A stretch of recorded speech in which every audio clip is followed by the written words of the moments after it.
জাহিলিয়াতের সময় মক্কার মুশরিকরা খেজুর দিয়ে মূর্তি বানাতো। সফরের সময় যখন সাথে মূর্তি থাকতো না, তারা শুকনো খেজুর দিয়ে মূর্তি বানাতো। তারপর সেই মূর্তির ইবাদত করতো। তারপর যখন তাদের ক্ষুধা পেত, তখন সেই মূর্তি আবার খেয়ে ফেলতো। এই গণতন্ত্র, এই মানবাধিকার, এই আন্তর্জাতিক আইন হলো আধুনিক বিশ্বের শুকনো খেজুরের মূর্তি। যখন প্রয়োজন হয় তারা এটার ইবাদত করে, যখন প্রয়োজন হয় তারা এটার বন্দনা করে, যখন প্রয়োজন হয় তখন তারা আমাদের এটা সবক দেয়, আর যখন প্রয়োজন হয় তখন তারা এটা খেয়ে ফেলে। গাজা গণহত্যা থেকে আমাদের যে শিক্ষাগুলো নেওয়া উচিত, তার মধ্যে অন্যতম গুরুত্বপূর্ণ শিক্ষা হলো এই বিশ্ব ব্যবস্থার বাস্তবতাকে বোঝা। গত কয়েক দশক ধরে পশ্চিমা বিশ্ব আমাদেরকে কয়েকটা মন্ত্র বারবার জপ করে শোনাইছে। গণতন্ত্র, মানবাধিকার, আন্তর্জাতিক আইন, এগুলোর ব্যাপারে আমাদেরকে সবক দেওয়া হয়েছে। এগুলোর নামে আমাদের শাসন চালানো হয়েছে, আমাদের উপর শাসন চালানো হয়েছে, সামরিক শাসন চালানো হয়েছে। আমাদেরকে বলা হয়েছে তোমরা এগুলো অনুসরণ করো। আজকে মানবাধিকার কোথায়? আজকে গণতন্ত্র কোথায়? আজকে আন্তর্জাতিক আইন কোথায়? পাশ্চাত্যের চোখে এগুলা খুবই পবিত্র। তারা এগুলার সামনে ইবাদত করে এবং তারা চায় আমরাও এগুলোর সামনে নতজানু হই। জাহিলিয়াতের সময় পবিত্র কাবার সামনে 360টা মূর্তি ছিল। এই মূর্তিগুলোর মধ্যে 3টা মূর্তি ছিল, এগুলোর নাম ছিল লাত, মানাত, উজ্জা। আধুনিক জাহিলিয়াতের মূর্তি হলো গণতন্ত্র, মানবাধিকার, আন্তর্জাতিক আইন। এগুলোর সামনে তারা চাচ্ছিল আমরা যেন মাথা নত করি, আমরা যেন এগুলোর আনুগত্য স্বীকার করি। আজকে এগুলোর বাস্তবতা পুরো বিশ্বের মানুষের সামনে স্পষ্ট, পশ্চিমা বিশ্বের মানুষের কাছে স্পষ্ট।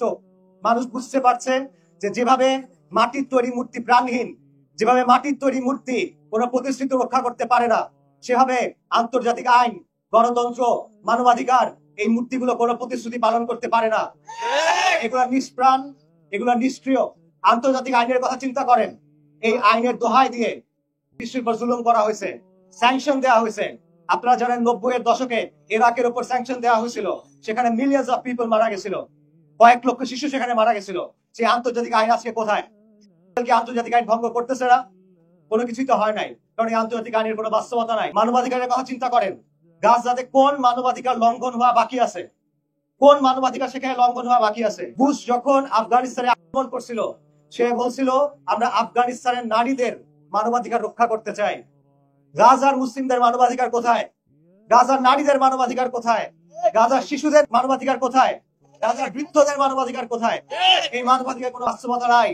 এই পশ্চিমা বিশ্ব মানবাধিকারের নামে আমাদের উপর বিকৃত যৌনতা শিক্ষা চাপাই দিতে চায়, তারা জেন্ডার বা চাপাই দিতে চায়, তারা চায় এলজিবিটি এজেন্ডা বাস্তবায়ন করতে। আমাদের দেশে অনেক রাজনৈতিক দল এসব এজেন্ডা বাস্তবায়নে তাদের সহযোগিতা করে। সেই মানবাধিকারের বাস্তবতা কি? ক্যাম্পের মধ্যে, রাফার মধ্যে জীবন্ত মানুষ আগুনে পুড়ে মারা যাচ্ছে, অনাহারে শিশু মারা যাচ্ছে। এরপরে মানবাধিকার কোনো সক্রিয়তা নাই কেন? আপনারা গণতন্ত্রের কথা চিন্তা করেন। গত 1.5 বছরে পশ্চিমা বিশ্বে কয়েক কোটি মানুষ এই গণহত্যার বিরুদ্ধে অবস্থান নিয়েছে, তারা গণহত্যার বিরুদ্ধে প্রতিবাদ করেছে। কি পরিবর্তন হলো? আমেরিকাতে ট্রাম্প আসলো, ডেমোক্রেট গিয়ে রিপাবলিকান আসলো, কি পরিবর্তন হলো? গণহত্যা কই থামলো? গণহত্যা তো চলমান। জনতার মতের প্রতিনিধিত্ব কোথায়? জনতার আকাঙ্ক্ষার প্রতিফলন কোথায়? যে গণতন্ত্রের কথা তারা আমাদেরকে বলে, যে গণতন্ত্রের অনুসরণ করতে বলে, ইসলামের অনুসরণ বাদ দিয়ে, শরিয়ার অনুসরণ বাদ দিয়ে, সেই গণতন্ত্র তাদের কাছেই তো নাই। জনগণের মতামতের কোনো মূল্য নাই। তাদের সিদ্ধান্ত নিয়ন্ত্রণ করে রাজনীতিবিদরা, তাদের সিদ্ধান্ত নিয়ন্ত্রণ করে মেগা বিলিয়নিয়াররা, তারা সিদ্ধান্ত নিয়ন্ত্রণ করে মাল্টিন্যাশনাল কর্পোরেশন গুলা, তারা সিদ্ধান্ত নিয়ন্ত্রণ করে লবি, এবং এরা সবাই গোলামি করে। কাজে এই মূর্তিগুলা নিষ্প্রাণ এবং এই শিক্ষা আমাদের গ্রহণ করতে হবে, বুঝতে হবে, বোঝাতে হবে। জাহিলিয়াতের সময় মক্কার মুশরিকরা খেজুর দিয়ে মূর্তি বানাতো। সফরের সময় যখন সাথে মূর্তি থাকতো না, তারা শুকনো খেজুর দিয়ে মূর্তি বানাতো। তারপর সেই মূর্তির ইবাদত করত। তারপর যখন তাদের ক্ষুধা পেত, তখন সেই মূর্তি আবার খেয়ে ফেলতো।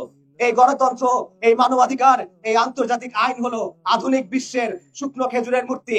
যখন প্রয়োজন হয় তারা এটার ইবাদত করে, যখন প্রয়োজন হয় তারা এটার বন্দনা করে, যখন প্রয়োজন হয় তখন তারা আমাদের এটা সবক দেয়, আর যখন প্রয়োজন হয় তখন তারা এটা খেয়ে ফেলে।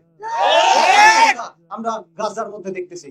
কাজে এই বাস্তবতা, এই শিক্ষা আমাদের গ্রহণ করতে হবে। তন্ত্রমন্ত্রের পথ থেকে আমাদের ফিরে আসতে হবে। আমরা যদি পরিবর্তন চাই, আমরা যদি মুক্তি চাই, আমরা যদি সমাজকে বদলাতে চাই, আমরা যদি বিশ্বের এই বাস্তবতাকে বদলাতে চাই, তাহলে এই তন্ত্রমন্ত্রের পথ থেকে আমাদের ফিরে আসতে হবে। আমাদের ইলাহি পথের দিকে ফিরে যেতে হবে, আমাদের আম্বিয়া কেরামদের শিক্ষার দিকে ফিরে যেতে হবে, আমাদের সালাফুস সালেহিনের পথের দিকে ফিরে যেতে হবে। আল্লাহ সুবহানাহু ওয়া তাআলা আমাদের এই কথাগুলো বোঝার, মানার, বোঝানোর এবং বাস্তবায়ন করার তৌফিক দান করেন। আসসালামু আলাইকুম ওয়া রাহমাতুল্লাহি।